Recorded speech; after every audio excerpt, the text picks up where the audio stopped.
Again, I always had this mindset that I know I think different. I always knew I was a hustler, you know what I'm saying? But it's like, how do I go about doing that the right way? Right. You feel what I'm saying? Because I'm seeing everybody else get jammed up doing these different things, and it's look cool because it's fast and it's looking good. But how do we avoid that and still get that? You understand what I'm saying? So, Carol City it did a lot for me in the sense that, you know, I got a lot of experience and exposure, you know, from good and bad. And I wouldn't trade my life for anything in the world as I, you know, reflect on it. But I do know when I got down there to Liberty City, there was something different.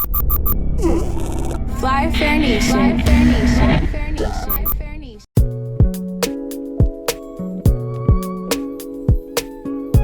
My thinking ability could get me fucked up. Yeah, nice. You know what I'm saying? Sometimes, you know, in our communities and stuff, people don't be understanding when somebody is a thinker. If you can't think on no street shit, people don't be thinking like, damn, this nigga is cool, you know what I'm saying? Because he could probably think his way out of this shit for us all. Facts. You know what I'm saying? And, you know, I had the pleasure, man, of growing up in the environment that I grew up in because it gave me a lot, you know what I mean? Like, that's why I try to tell people sometimes, like, I don't like to get angry. I'm not confrontational. You know, I'm not on that. I'm not a gangster by no stretch of the imagination. But I know, you feel me? I know where I'm willing to go. You know what I'm saying? If it come down to that. Yeah, facts. Because you have to take it to the furthest extent. Yeah. You know what I'm saying? You got to make sure a nigga extinct out here. You can't be giving people second chances. That's real. You feel me? So to avoid all that, it's like, you know what? I'm going to play ball. I'm going to stay out y'all way. You know what I mean? I'm gonna have fun. I'm gonna live that regular life. But you know what slowed me down was, you know, and it's funny, Steve in here, because it's like, in high school, I just was basketball. I ain't think I could do nothing else. Yeah, I feel that. Nobody ain't telling me like, oh, you could go to college or you could do this, you could do that. You could be an entrepreneur. Like, man. A lot of people don't stress this enough to athletes, bro. Athletes' main focus be sports. You feel what I'm saying? You don't got nobody really schooling them, letting them know, like, listen, it's another option. You ain't got to use your legs. You can use your brain. You feel me? Exactly. You feel what I'm saying? You basically, at this point, you just using the shorty for what you need to use them for. You feel what I'm saying? Yeah. What they did, you ain't even go push this. I'm gonna put this into perspective, like talking about like athletics. Like being from Miami, and I know everybody in here understands this, even if you ain't played sports. Bro, we'll tell somebody that go to FAU or FIU or Stinson or Bethune or Fam that they garbage. Because they didn't go to the U or Florida or Florida State.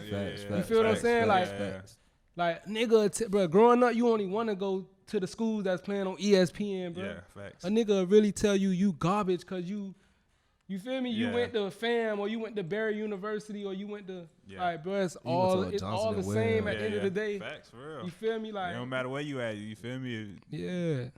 Yeah, that's real now. Yeah, bro, we gotta change our thinking, bro, and that's why, you know, I try to stay true, man. I try to like, this being intellectual shit is cool, man. We all capable, bro, because we got people, bro, that know how to figure out, you know, how to, you know, do all of these different things, you know what I'm saying? But if they put that same energy into some positive stuff, we'll have more people having legitimate businesses where they don't have to be looking over their shoulders or worrying about, you know, this or that going wrong. Like when you legit, you don't have to worry about none of that. You know what I'm saying? So you don't gotta look over your shoulder all the time. For sure. So it's just a matter of thinking. Like it ain't that hard, bro, because we all capable. Yeah. We all capable of thinking extraordinary things. That's real now. We got to start finding a way to get the youth like opportunities. You feel me? We can't tell them to leave the streets alone, and we ain't got no way for them to make no money. You feel me? That's facts. So we got to start like building jobs and little workshops, little apprentices. I just feel like you put that time back into the youth. You show them how things supposed to be done. Exactly. And I feel like they'll follow. It won't be a lot of them being influenced by what's going on right now. It's mostly like them just paying attention to what's around them and not having that person to really guide them along the way. You understand what I'm saying? Yeah. It's a lot of kids like that. Yeah, man. We gotta, like I say, you know, we all need role models, no matter how old we are. We need mentors. We need people to look up to. You know, when you know, the only reason I wanted to play basketball, bro, is because I understood that's gonna get you respect if you like that. If everybody like know you nice, the neighborhood gonna protect you. Everybody want to be your friend. Girls like you. Yeah. I wanted to play ball for the wrong reasons. I didn't have my mindset out on I want to play ball to escape the jungle to get a scholarship. I was thinking, boy, these niggas gonna mess with me and these girls gonna like me. Facts. You feel what I'm saying? So it's like you working out for something that don't got nothing to do with the end goal really is.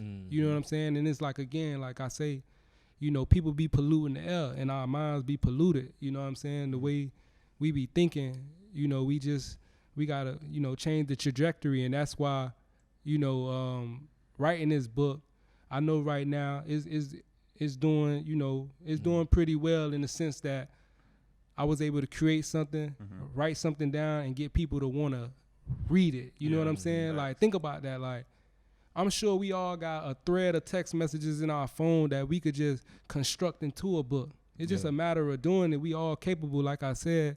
You know what I'm saying? Like, this book was inspired by a lot of different things, and I always knew, like, in a sense, like, what I was, but again, I gotta protect me, so I can't show that I'm gifted in the sense of my thinking is just abnormal. You understand what I'm saying? Like, yeah, I'm gonna come outside and play football with y'all. Yeah, I'm gonna come play ball, but at the end of the day, when I go in the crib, I know, like, bro, I'm thinking of some shit. Yeah. You know what I'm saying? I ain't gonna lie, Ree, you gotta hit that intro. We gotta tell the fans what's going on. Welcome to another day in the trap. You're not locked in with your boy Reek. It's your boy Fly Stone the Motive. Well, all right. Damn, my bad, bro. But man, we got the dopest. I want to say, like, this is a very special guest to me and Motive because he's an author and influencer. I would like to personally introduce Mr. Brandon Vega.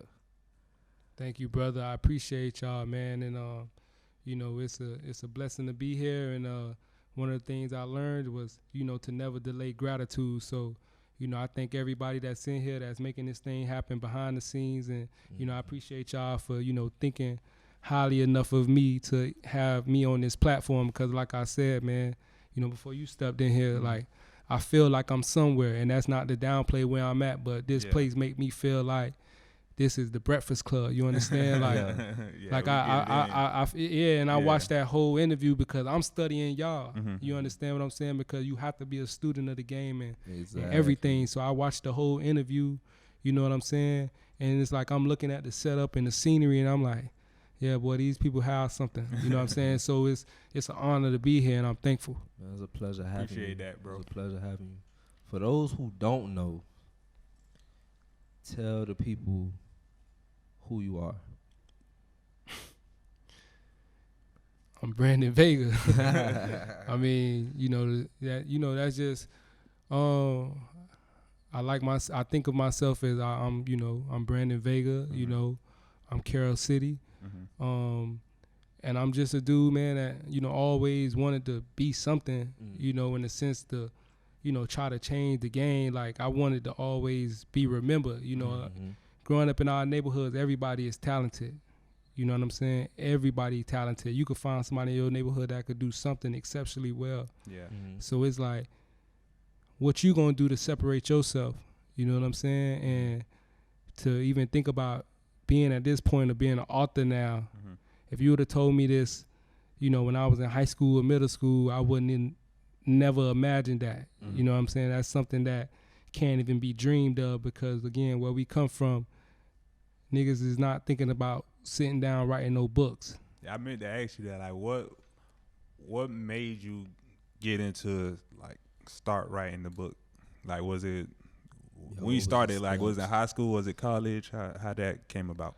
Man, this traced back very young, man. Just trying to be you know, Different. player or whatever. Yeah, Nah, yeah, just on some yeah. player. Like I used to like to write girls letters and stuff like that. Okay. And you know, I just used to like to write stuff down. You know, we say, you know, sticks and stones can't break our will break our bones, but words will never hurt me or whatever. But it's like, nah, words do hurt. You feel what I'm saying? When people say stuff to you, Mm-hmm.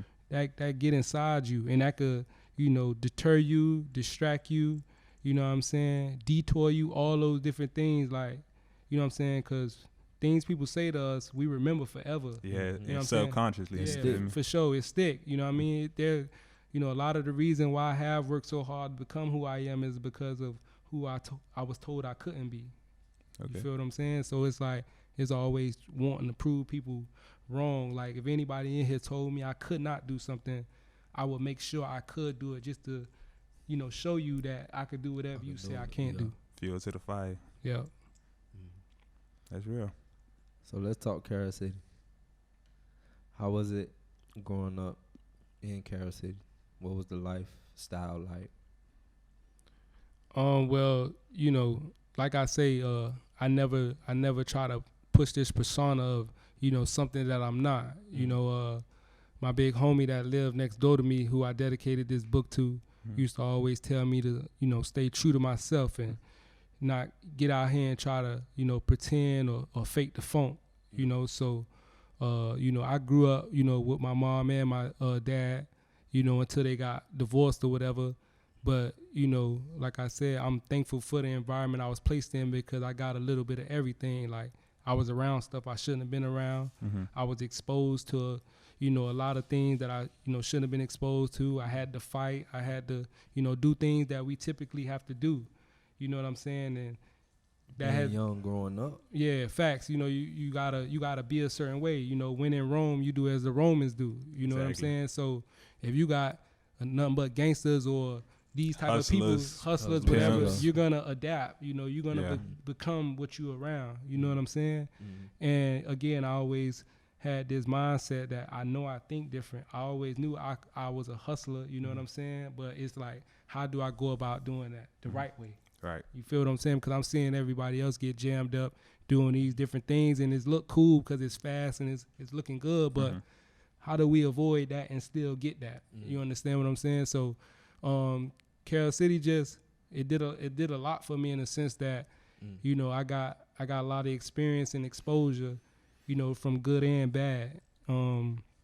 And I wouldn't trade my life for anything in the world as I, you know, reflect on it. But I do know when I got down there to Liberty City, there was something different. It's something different in that Totally, water. it's a big difference. Yeah, them boys down there got a different type of hunger. Like Yeah. my 8th grade year, I played ball down there for Coach Luke. We was the first we was the original Warriors of Liberty City. And then, you know, that next year, you know, Kenza, Devontae, you know, rest in peace, Jai, you know, Charles, all them boys, you know, they won the national championship. You know what I'm saying? We lost in the national championship to a team from Cali. But that also gave me an edge. Being in Liberty City, being around them, you know what I'm saying? Darrell, you know, all of them boys, you know, Wayne Times, my brother, Ray Taylor, all of them, you know, I had a different mindset now because I'm coming from Carol City where it ain't as bad as the city. Yeah. Exactly. Like, these niggas got something else going on. You know what I'm saying? Different. Like, mama, Yeah, daddy never home. yeah, You gotta it's eat on for yourself. Type Yeah, of- for sure. Like, niggas don't know where they going after practice is over. Exactly. You know what I'm saying? And I got a chance to be around them for a year straight. And it's like, again, you become what you are around. You know what I'm saying? So I got all type of different savagery in me. You know what I'm saying? In the sense that That's a dangerous groomed, combination. I've been groomed everywhere. You know what I'm saying? So Yeah. that's what I'm saying. Then when you mix that with the knowledge, it's like you could become a dangerous man. Exactly. You know what I'm saying? Yeah, I ain't gonna lie. We need to start preaching more self-awareness because that's how I feel like a lot of inner city kids is lacking. You feel me? They just don't know what's going on around them, and they don't know that they're a product of their environment. You feel me? If they knew, like, man, I'd have met some people that like never literally left the hood. Like, I know people from Carol City. That boy said he never like really went past 183rd. I know people like they drove past the Poker Beans. Like, bro, this the Poker Beans? Like, I never came down here. Yeah. So like it's a lot of kids in the community, you feel me, that don't really know it's more. Yeah, they really know it's more out there. Yeah, they never got out of their environment, their comfort zone. You understand what I'm saying? So they always gonna know. They always gonna be comfortable in the area they in. You feel what I'm saying? But man, my next question, like, what made you know picking up a basketball it'll take you so far? Like, how you knew you'll be the one, be that guy? Honestly, man, like I said, I was always fueled and motivated by others. And my cousin Tony, you know, he was good in everything when we was little, like, and he didn't even have to like really work hard. He just was gifted. He had, like, you know, we know certain people that's just, they just got it, you know what I'm saying? And I was always like envious of that, like, damn, I gotta outwork him. You know what I'm saying? If I want to be good, I gotta outwork him. And I was motivated, you know, to play basketball because he was playing, you know. And I was always the smallest out of all of my cousins and stuff. So whenever we would play hustle, you know, I would always, you know, lose because I could never get rebounds or nothing because everybody was extra hard. I gotta get the ball that hit the rim and go all the way over. I could outrun everybody, and then that's the only way I'm gonna get the ball. You know what I'm saying? Yeah. And then it's like you just gotta figure out how to score. So, you know, I realized I started liking basketball more than football because I ain't really like to keep banging my head. You know what I'm saying? Like, even in Optimus, like, I knew the effects of like keep hitting my head against somebody else. Like, this ain't gonna be right after, you know, the game is over. So as you get older, the pounding only gets harder. You know what I'm saying? Exactly. So basketball don't, you know, be like that on your mental. You feel me? So, you know, I just stuck with it, and I realized, like, you know, I was pretty talented because the older dudes would like be praising me and stuff like that, and they used to say, like, you know, I'm gonna be the one to whatever. You know what I'm saying? And then, you know, I got exposed to playing AAU, getting a, you know, opportunity to travel the country, see different players and stuff like that, and that's when I really realized, like, damn, boy, you ain't really that good because this nigga right here the same age as you, and he's 6'7", 220, and got a handle just like you. You know what I'm saying? So you start realizing, like, man, there's people out here that's super different. You feel me? But, you know, I was also motivated because my senior year in high school, I was ranked 296 in the state of Florida. And I was like, damn, they think 295 people better than me? You know what I'm saying? We you know, I know this not a basketball state, but damn, I mean, I'm super sorry. So I will say this, though. I'm one of 8, you know, Division I players in that class. You know what I'm saying? You know, everybody other than me that played Division I basketball in the class 2009 was top 15 players in the state. I was ranked 296 and I played Division I basketball. Still made it. So yeah, so like for me, I tell that story all the time because it's like it doesn't matter what other people think about you. Like you have people rating a kid talent who at that time I hadn't even hit my peak yet. Yeah. You know, my best, you know, the best I ever played was my sophomore year in college. You know what I'm saying? That's when I reached my peak. Like, I'm like that. You feel me? So, you know, I was just determined again to like make it when people was telling me that I couldn't. So how was that transition from high school to college? Well, actually, before I went to college, I had to go to a prep school. I had to live in Jackson, Mississippi for a year because, like I said, my grades weren't that good. My sophomore year in high school, I had a 1.9 GPA. You know, because as a freshman, when you come into high school, you automatically eligible. You know what I'm saying? So, in knowing that, I'm like, I'm not finna do no work. You feel what I'm saying? On like, the team, I'm already on the team. It's automatic. Like, you're automatically eligible. But, you know, that ended up messing me up. And, you know, fast forward, I ended up graduating high school with a 2.3 GPA. You know, so I had to go sit down in Jackson, Mississippi for a year and get my stuff together and then I had to go to a JUCO. I went to JUCO out in Ephraim, Utah, which is a super, super small town. And, you know, I don't know if anybody in here ever been to Utah, but, you know, this how many black people probably in Utah. You feel what I'm saying? But, you know, I had to adjust. But, you know, all jokes aside, you know, I met a lot of good people out there. And, you know, the transition was just, the game was, you know, faster than high school, and people were, you know, better. Like, one of the dudes I had to play against my freshman year got drafted to the NBA, and he played the same position as me. And then, you know, fast forward after that, you know, I had 2 good solid years in JUCO, and you know, Pat Kelsey at Winthrop University, you know, gave me a scholarship. You know, he used to coach at Wake Forest and Xavier. He coached Chris Paul, Jeff Teague, you know, James Johnson that used to play for the Heat. You know, he was on that staff or whatever. And when he got his first head coaching job at Winthrop, I was the first player that he signed for his career. So, you know, I was penciled in to be the starter or whatever. And unfortunately, I made it through the summer workouts and stuff like that. But the second day of school, I tore my ACL. Damn. So it's like, damn, God, like I done got this far. You know, I done accomplished my dream of finally becoming a Division I player, and it get like snatched away like a rug just get snatched from under you. Yeah. So that year is when I had to start thinking like, this not finna be forever. Yeah. You know what I'm saying? Because I'm going to rewind to my sophomore year. The athletic director, Rob Nielsen, which I love, who I love, he, right before a game, a big game, he called me to the front of the bus and he said, Brandon, come here. I come up there, holler at him. He said, man, you're not that good. Damn. You small. You can't shoot well. You're not a great defender. You're just not good. And I'm thinking to myself, why the hell would he say this before a game? Right before a game, right? But again, like I've always been motivated by stuff like that. Yeah. So that same game in the locker room, another dude come in and tell me, oh, like he lied and said that another player from the other team said what he was gonna do to me. So then that was like my rage is already burning, and then they just pouring more, you know what I'm saying, fuel. You feel me? And I think that game I had like 20-something points and at least 10 assists, and we won by like almost 30 points. You know what I'm saying? But it's like they playing mental games with me because that's how I tick. You feel me? Like they know if I get in his head, I'm gonna make him play better. Start him up. Yeah. Right. Yeah. So like, you know, the college experience, man, and I ended my career at Fairmont State University because things didn't work out at Winthrop.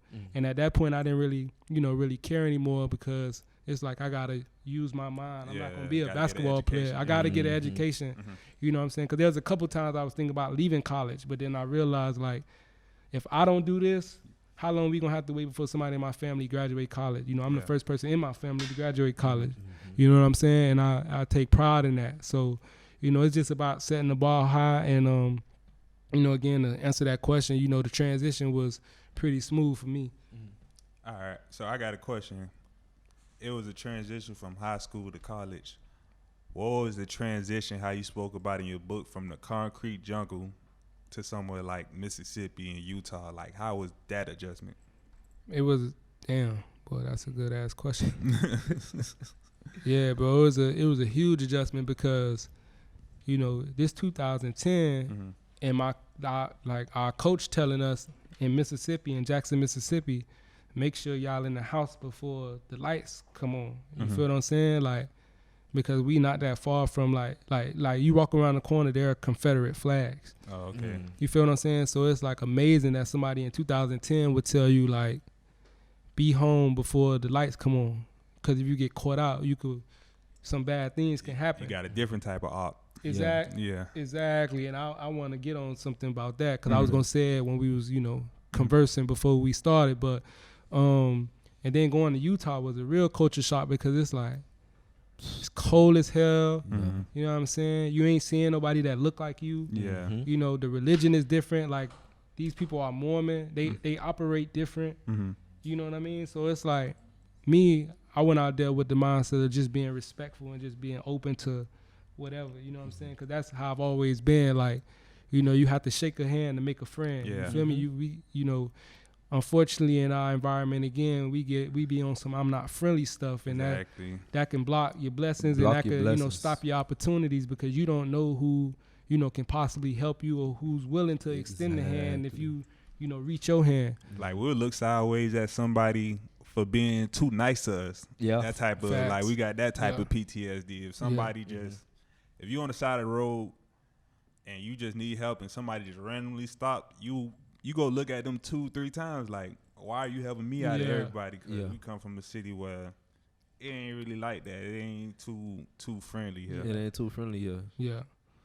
And that's and that's unfortunate because, again, I be, you know, coming in with open arms because I know the only way I'm going to get where I'm trying to go is with the help of my brothers and sisters. Yeah. You know what I mean? It is people that make people You feel what I'm saying? Like when people be saying I got it out the mud, who helped you along the way though, my Yeah, man? Exactly. You feel me? Like nobody could do it. Yeah, it's no all such by thing. themselves.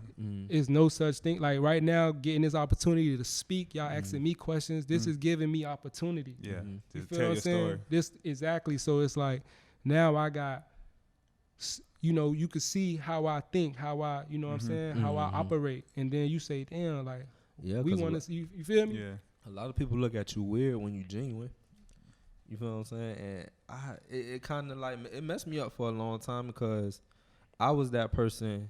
You understand what I'm saying? I was always the person to open my hands up to other people, but seeing somebody else do it to me, it kind of like made me feel some kind of way.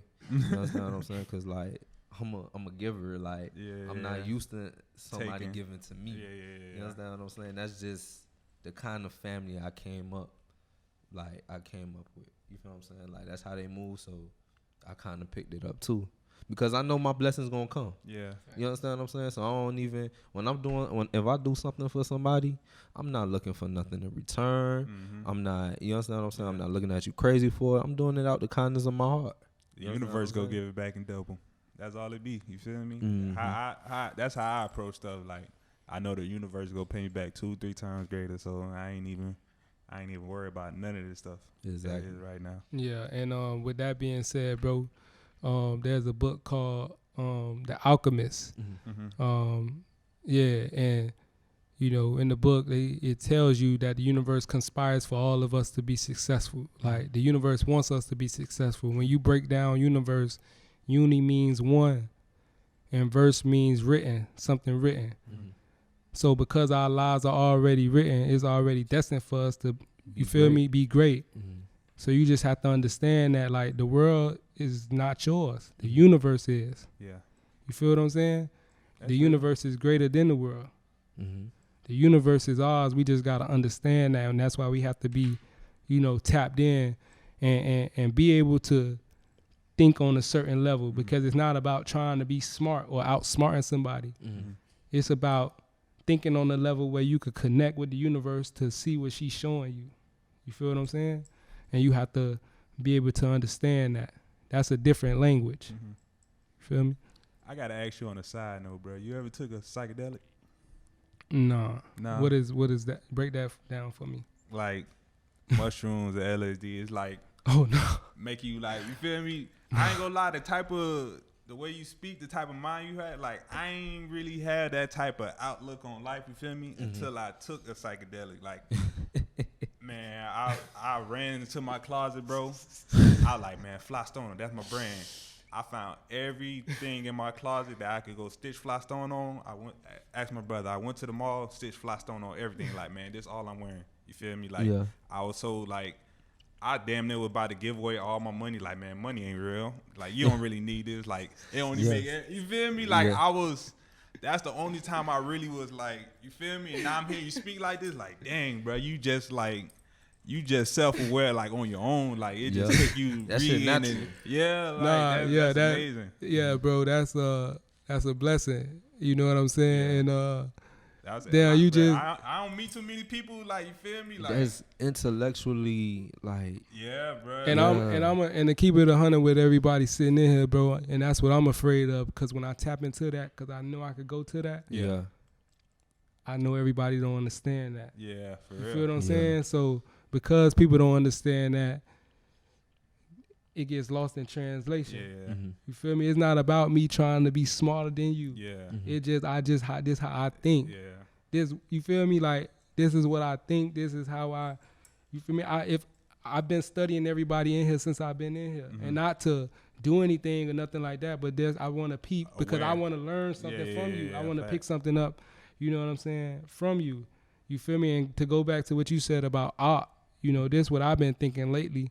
You know, a lot of folks that come from our community don't, you know, work with the police or don't mess with the police, dislike the police or whatever the case may be.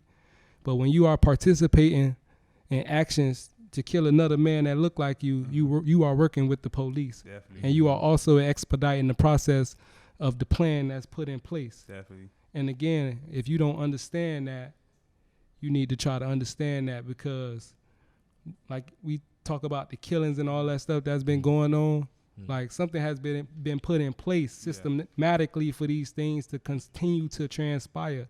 You feel what I'm saying? And I take great pride in saying that I've never done nothing to my brother. I've never told on my brother. I've never put my brother in a situation. To even have to do that. You feel what I'm saying? Yeah. So I take pride in that because when I really think about like, bro, I could be somebody that's not sitting here right now. Yeah, that's You real. feel what I'm saying? Because statistically speaking, you know, for all of us to be in here doing what we doing, whatever, like we made it, bro. Yeah. It ain't Facts. about the money. And again, money isn't real. Yeah, it ain't. You feel what I'm saying? The only thing that makes you rich, bro, is your mental and your spirit. You feel me? But again, we get caught up on paper, you know, which is a promissory note. You feel what I'm saying? Like it's all a game, bro. It's an illusion. Like look at a new $100 bill. It's blue now. It's you and come everybody on, go like, crazy over yeah, that. like it's Like when Harriet Tubman go on the $20 bill, I guarantee you go see everybody flaunting straight 20s, bro. Straight stack of 20s. Like it gonna be crazy. But we like that, bro. We like having stuff that everybody don't got for some reason. I don't know what it be. Like I don't know. We got to get past that. nah, I feel like we be too caught up in trying to keep up with the Joneses. Yeah, And that's stuff real, like that. real. Just keeping up with the Joneses instead of trying to, you understand what I'm saying? Use what you have, the little bit that you have, to get you something, get you a place bigger than where you are. Like I've seen in your book, you said like, don't get caught up in social media. Like, be patient. Wait on your turn. Like a lot of people don't understand that. Yeah. They just see the good things uploaded on social media and think everybody's life is just so exceptionally great, and don't see the bad parts. Yeah. People don't like to glorify the bad things that's happening in their life. No. Yeah, that's facts, but it's also power and vulnerability. So again, in my book, I talk about things that I probably would never, or I never had talked to anybody about. But writing this book was also, you know, therapy. You know what I'm saying? Because you able to get stuff off your chest. You know what I'm saying? And you know, again, we all have to wait our turn because the universe is conspiring for our success. Yeah. You understand what I'm saying? Like, it's gonna happen when it's supposed to happen, not when you want it to happen. You feel what I'm saying? And you know how you play musical chairs, you turn the music on and you trying to beat the person to sit down or whatever the case may be. You dictate that. Yeah. You feel me? But when the universe plays musical chairs, it places you where you're supposed to be in the time that you're supposed to be there. So whatever you get, wherever you at, that's what it's supposed to be. Exactly. So again, bro, it just yeah. And my question is, how did you, like, going through life, the road that you were on, how did you understand self-control? And the reason I asked that question is because it's a moment in the book where, you know, you was on that road, like you was the honor roll student. You understand what I'm saying? Like you was on point with everything, but that one person just made you just throw it out the window, like throwing the towel and things like that, to the point where, you understand what I'm saying?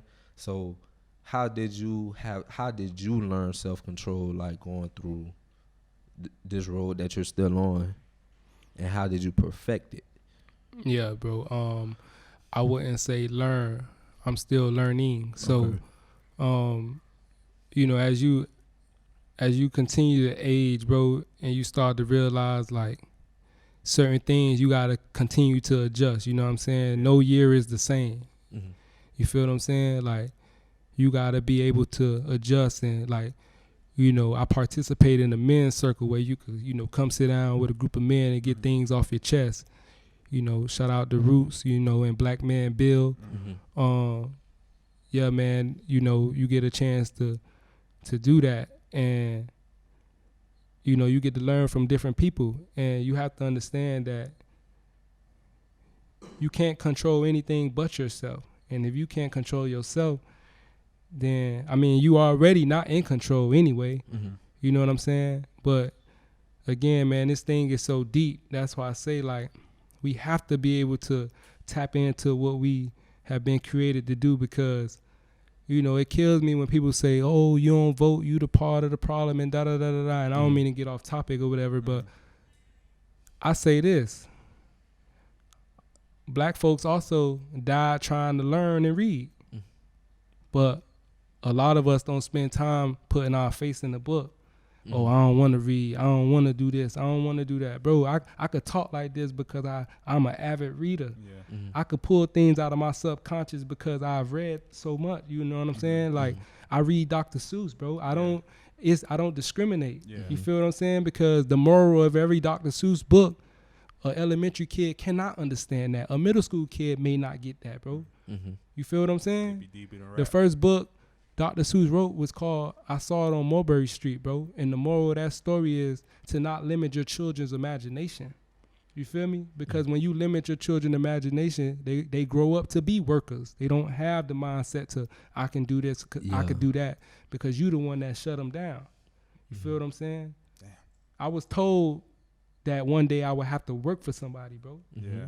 I was not told, hey, you could be an entrepreneur. You could be this. You could be that. I was told I'm going to have to work for somebody. And it's like, again, I always go against the grain. That's why the book is called Evolution of a Rebel, bro.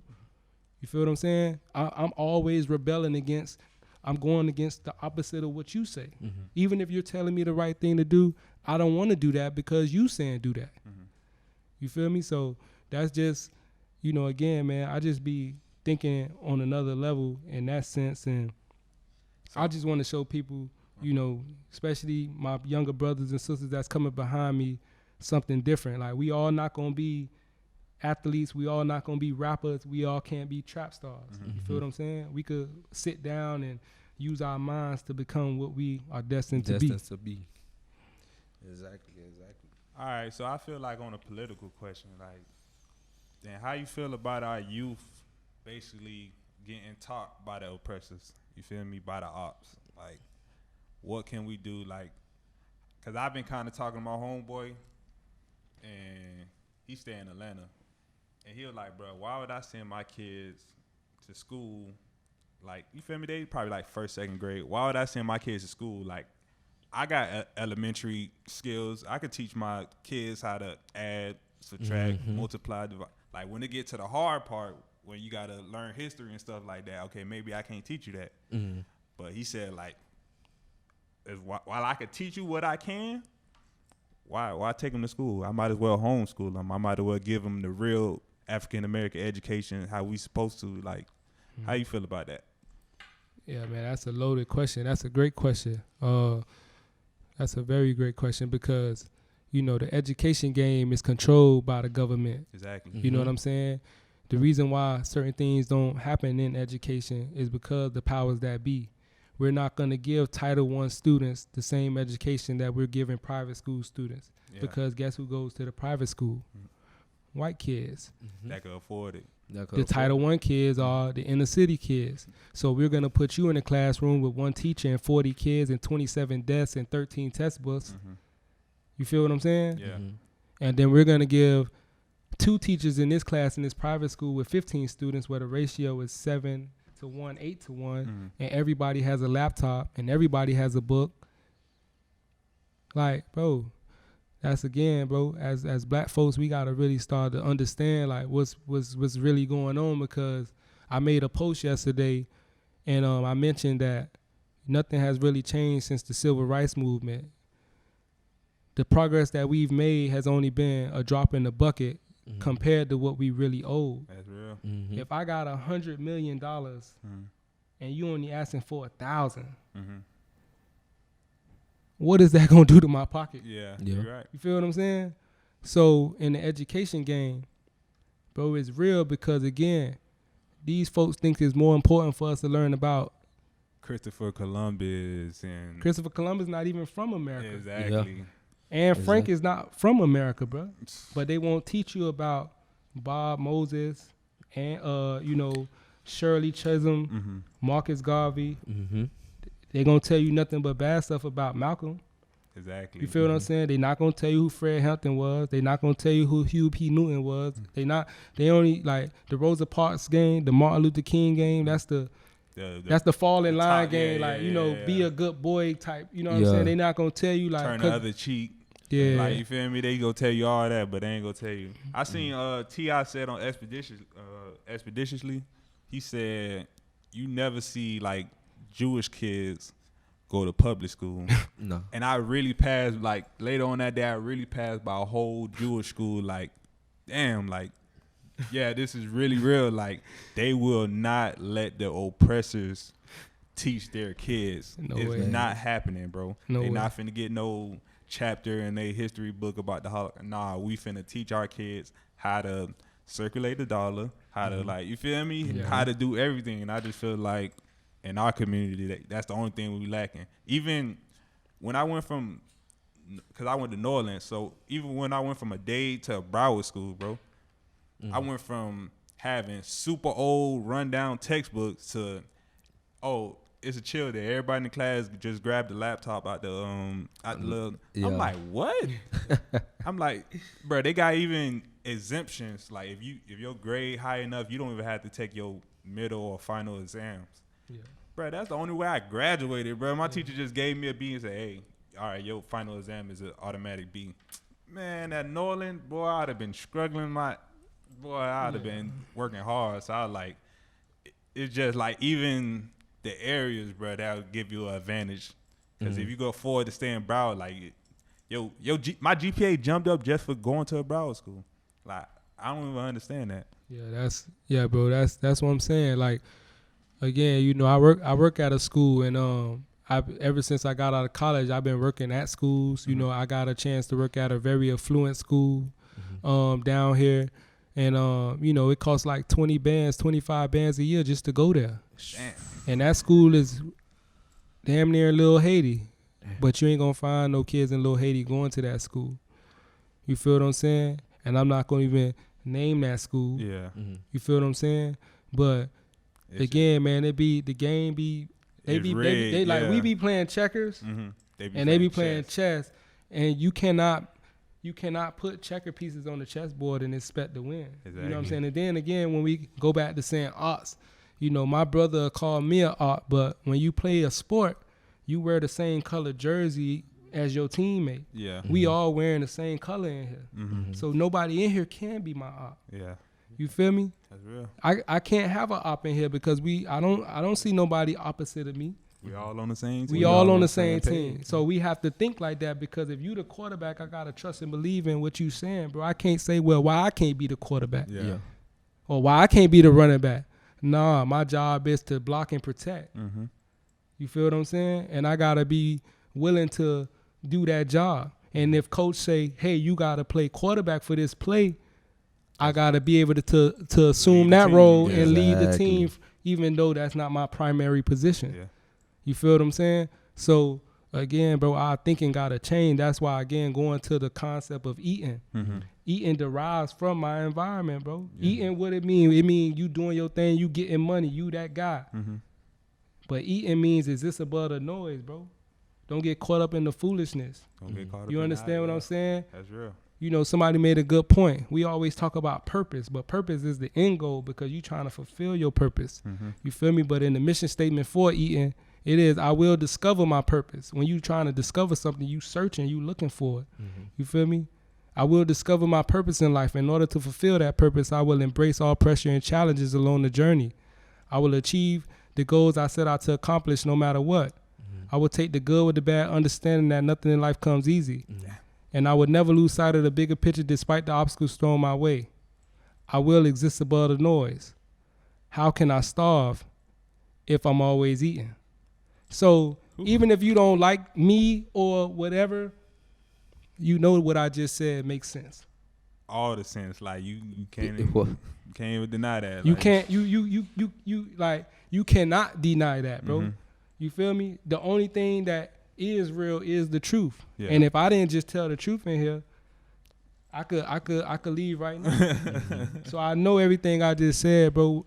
It means something, bro. Eating means something on the metaphoric side and on the literal sense. For real. You know, because we all trying to do our thing. We all trying to, but on the road to doing your thing, you have to block out the noise. Yeah. You cannot get caught up. You have to stay focused, bro. So exist above the noise is the umbrella for everything that I'm doing and will do, bro. Ghetto Conscious is under the eating umbrella, bro.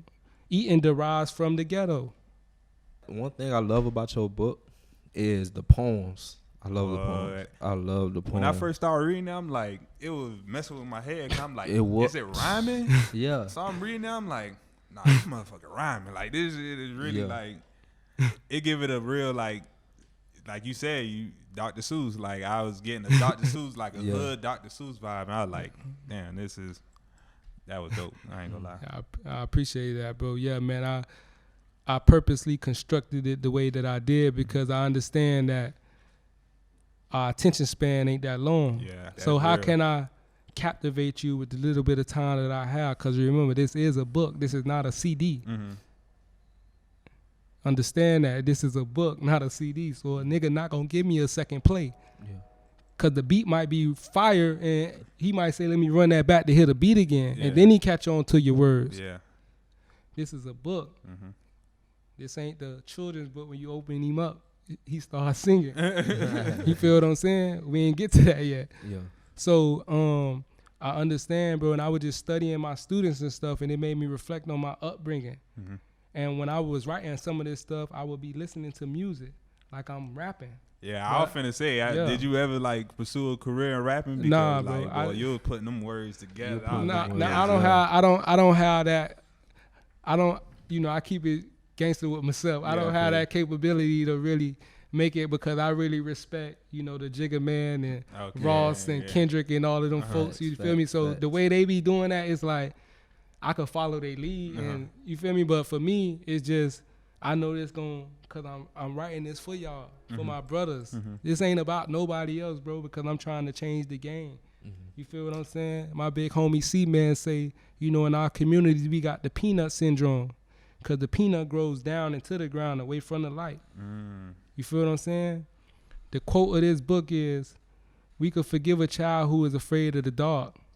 The real tragedy of life are men who are afraid to see the light." Yeah. You feel me? That's Plato.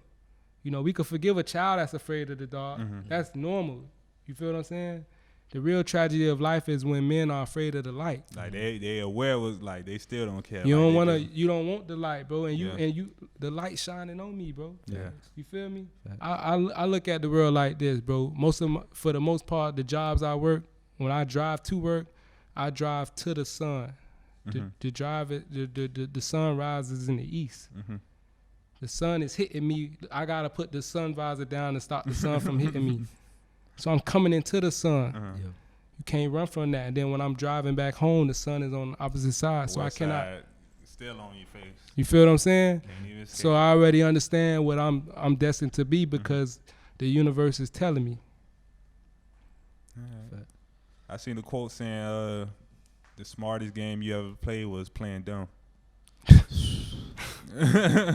I like, you feel me? Stuff that stood out to me, I wrote it down or I kept like a memory note of it. But like, you gotta speak on that. Yeah, bro. Again, bro. The way we all grew up, I'm sure everybody in here had to play this game where you act like you don't know. Yeah. You know what I'm saying? You have to play the dummy sometimes, and you know what's going on. You know what I'm saying? There's plenty of times I done fake the funk and act like I'm oblivious to, you know, my surroundings and X, Y, and Z. But I don't want you to know that I know. Yeah. Because that can change some things. You know what I'm saying? In certain outcomes. So again, in order to survive the elements of the environment, bro, you have to be able to act like you don't know, act like you didn't see. You know what I mean? Turn your face, even though you still peeking. You can't let people know what you know. You know what I'm saying? Because again, that's seen as a threat, bro. Yeah. Because I've witnessed people get beat up or jumped or whatever the case may be because they trying to learn, bro. Or you get called a teacher's pet. Or a nerd. Or a nerd. Yeah. How am I a nerd for trying to learn something, bro? For trying to better yourself. For trying to be better, but again, the misconceptions that we all have, you know what I'm saying? It's so deeply embedded in us, you know what I mean? That is deeper than, you know, what the eye can see. You have to be able to go as far as back as to the root and understand this. Like a lot of times as black folks, we don't like to talk about certain things that make us uncomfortable. You know, I don't have a problem being vulnerable anymore in my life because I know that I have an expiration date. Yeah. And I don't want to take anything with me. So I'm leaving it in this book. Mm-hmm. It's like playing ball, bro. You leave everything on the floor. Yeah. Mm-hmm. You leave everything on the floor. So I don't have a problem with sitting here trying to give my brother game, because what's for me is for me. Yeah. You feel me? And just because I give you the assist, Mm-hmm. you still have to score. Yeah. You feel me? Yeah. I could give you the nice dime, Mm-hmm. but if you don't, Finish the layup. then that's on you, coach. Yeah. That's real. So we don't reach that point of the show. Game session. I like to call this game session. And my biggest question is, how would you write the rest of, like, how would you rewrite history? That's a good question. We don't got no time for that answer. But Well, man, let's say one of the big things you would, I guess, rewrite. oh. I would rewrite right before slavery started. Okay. Mm-hmm. Yeah, I would change the game on that one. So we would still be basically in Africa living our best life, because most of the stuff that's created over here anyway, we done created. So Exactly. we would have been over there, and they would probably been over here living like a third world country. Nah, it don't matter where they would have been living at, because I'm only worried about us. But we That's would have been real. everywhere, because, you know, we get it in when we start to discover. That's You real. feel what I'm saying? So when you rewrite, you know, the history book, and, Mm-hmm. you know, we just make sure those people don't bother us. Mm-hmm. We still, you know, doing our thing to this day. We still hanging out and being players. You feel me? Like, regardless of what, we just don't go through the 400 years of, you know, the foolishness. Mm-hmm. That's what I would call that. Okay. All right. It's a 17, 18-year-old author watching this right now, or whatever age. Mm-hmm. What can you tell them about, you feel me, starting their journey? Well, first of all, because you said that age range, I want to give a shout out to my little homie, keeping it mellow. Mm-hmm. That young fella is a bright individual, man. Yeah, that young brother, he gonna be somebody, bro. You know, his auntie, you know, I'm thankful to God for her, because she, you know, bought my book and gave it to him. And as soon as he finished reading it, he DM'd me like, bro, you da-da-da-da-da. And that meant something, you feel me? Because, again, like, it's like, wow, you done created something for somebody to feel something, Yeah. to want to reach out to you. You feel what I'm saying? Yeah. And No better feeling than that. and I gave him my number, and he called me almost every day, bro. Mhm. And we just be chopping it up. Yeah. He texts me every morning at 4:30. Every morning, he texts me. You feel me? Because he want to be a motivational speaker. So I just want to shout him out, because y'all gonna be hearing about him, man. Like, yeah, if God willing, if I could get my publishing company, Mhm. it's gonna be on some like some Rockefeller Bringing the cash whole money. team Like with it, yeah. I'm signing that. That's my Lil Wayne. You feel Yeah. me? Yeah. I Like feel that that. little boy, like that man, I ain't gonna call him no boy. That young man is something, bro. But I would tell whoever trying to write a book or write whatever, just write it, bro. We all capable. You know, we spend a lot of time texting. Mhm. We spend a lot of time using our thumbs to surf the web. Mhm. We can, you know, we could get it in and put our thoughts on paper. We just gotta put our mind to it. Mm-hmm. Okay, that's real. That's lit. So you already know, man, we done ran out of time. But we didn't really run out of time, but you know what I mean by that.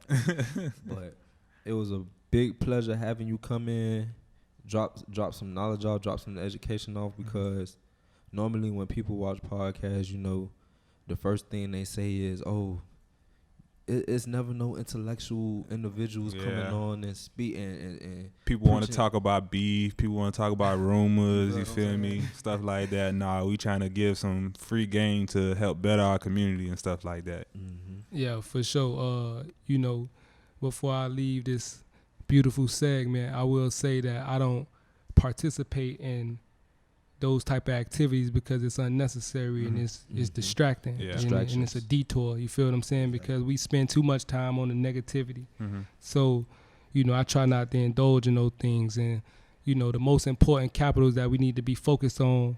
You know, we need the cheddar, but we need to be focused on our social capital, which is building networks of friends. You know, shaking hands to make friends. That's your social capital. You feel me? Then you need to work on your cultural capital. You need to learn about different things, diversify yourself. You feel me? Again, it's not about trying to be smart. And again, I understand this capital everybody not going to obtain, but we got to get our academic capital up. Yeah. You feel me? Because as black men, you know, we fall into the bottom of the totem pole in the sense of education because our women are being, you know, more college educated than us, and that's why they making more money than us. And again, it comes back to the system of systemically making it like that so the woman can say she don't need you. And the man knows if she don't have us, it's over. You feel what I'm saying? So again, man, I'm thankful to have been here, you know, and sit up here and talk with y'all brothers. Like I say, man, whenever God take me where I'm going, this will be the first place I'm coming to, you know, let y'all know we gonna have the award sitting on the table when the world get a hold of this book, because this book gonna be a staple in African American literature. Yeah, I really feel that. Like I when I was reading that, I was like, boy, every high school kid should read this. Like they would have a better perceptive in life. Bro, if we printed up 1 million, if we had the funds to print up 1 million copies of these, and we all hopped in the van and say, let's hit every urban city in every state. We gonna come back home with some of us gonna have to catch flights because the money gonna be too. You feel what I'm saying? Yeah. And that's no lie, because again, ghetto conscious, everybody recognize that. That's real. You feel me? And conscious is not about, again, being smart and being intellectual. Conscious is awareness. Yeah. If we not blind, we can see. So you understand what going on out here. So don't pretend that you don't know. You feel me? So we gotta start changing the game if we expect things to change. You definitely gotta let them know where to get the book at too. Yeah, you could. We don't do Amazon over here. We don't. We don't split no profits or none of that. Straight Nobody to help. consumer. Yeah, so you could holler at me and get it out my trunk, or you could go to www.starteating.com/shop. You know, to order the book.